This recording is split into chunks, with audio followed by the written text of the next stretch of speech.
All right, guys, so we are going to take notes from a video, and I want you guys to pause this, get your notes packet out, because when I come back, I will be checking your notes packet. I want to make sure you guys are writing this down.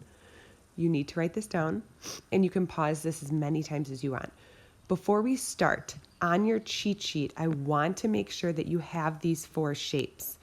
So the first shape we started with was a parallelogram. And we found out that if you rotate a triangle, you get a parallelogram. We also found out some important things, and you guys can see this on here. So the top and the bottom are parallel. The top and the bottom are congruent. Opposite angles are congruent. So these are all things that, again, should be on your cheat sheet. Then we have a kite, and the kite was created by reflecting a triangle. We learned that the diagonals are perpendicular. That's that symbol for perpendicular. In other words, they create a 90-degree angle. We learned that there are 2 kind of disjointed, congruent sides because of that reflection.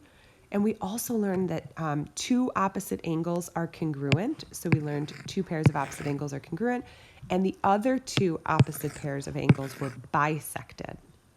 Then we went on to the rhombus, and we decided that in a rhombus, again, the opposite sides were parallel. This is very much like a square, so all of the sides are congruent, and it creates 4 congruent right triangles. We talked about how it's both a reflection and a rotation to create that rhombus. So today we're going to be doing more with a rectangle. So far, in terms of a rectangle, we learned that the definition of rectangle is a quadrilateral that has 4 right angles. It has 2 pairs of parallel sides. It's made by rotating a right triangle, and that's where we got those congruent. The top and the bottom are congruent, and the left and the right are also congruent to each other. Okay, the colored dots for the angles also represent those congruent angles because of those zeros. So we're going to add something on your cheat sheet to the rectangle that I think is really important today. So for 724, we're not going to do the first 2 problems because we were going to create posters, and I'm obviously not there with you guys to create those posters. So we're going to go down here to C. So for part C, it says, what can congruent triangles tell us about the diagonals of a rectangle? So we're focusing on, and remember we learned what a diagonal was. So we're specifically focusing on that blue diagonal and this pink diagonal right here. Using the fact that the opposite sides of a rectangle are parallel, which we already proved, prove that the diagonals of a rectangle are congruent. So in other words, they're telling us, hey, this is a rectangle. Okay, we know that this is a rectangle that's given to us. So to make our flow chart, and it doesn't matter if you go top to bottom or left to right, I'm just going to start over here. The given information is that ABCD is a rectangle. Okay, and that is given to us. So they tell us, hey, you have this rectangle here, and we're going to use congruent triangles to prove that that pink line is equal to that blue line. In order to do that, I must pull out my triangles. So I'm going to trace my triangles in pink and in blue. Okay, so those are the 2 triangles I'm going to try to get congruent to each other. In order to get those triangles congruent to each other, I must have 3 pieces of information. So I need like a side angle side, hypotenuse leg, angle side angle. I need information about those triangles. So again, given the fact that this is a rectangle, we know that we have this right angle down here, this pink right angle, and I also have this blue right angle down here. So we are going to say that angle ADC, and that's the pink one, and you can pause this if you need to look at it, is congruent to angle BCD. And again, that's the blue angle. So the pink angle has to be equal to the blue angle. Now I have to tell my reader why. Because of the definition of a rectangle having 4 right angles. So I know that those angles are congruent to each other.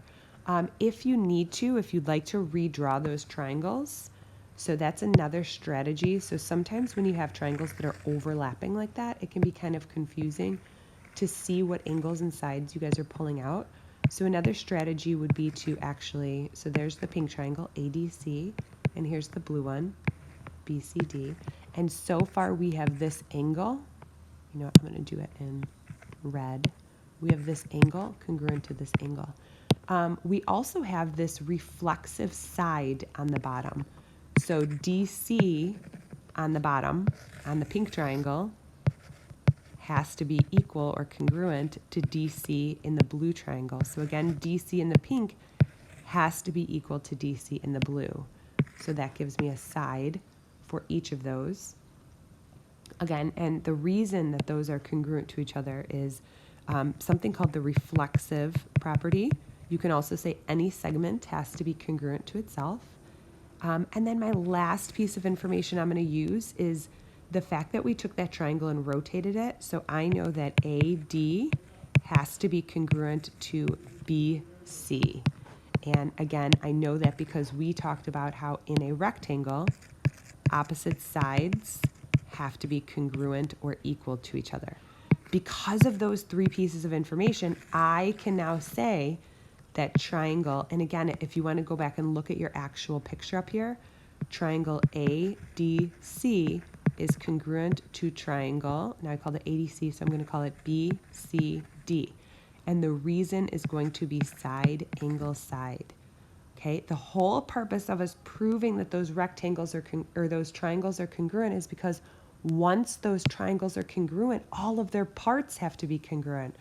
So what that means is this piece, AC, has to be equal to that piece. Because the triangles are equal, I can now say that AC has to be equal to BD. And again, because triangles are equal, all their corresponding parts have to be equal or congruent, as we like to say in geometry.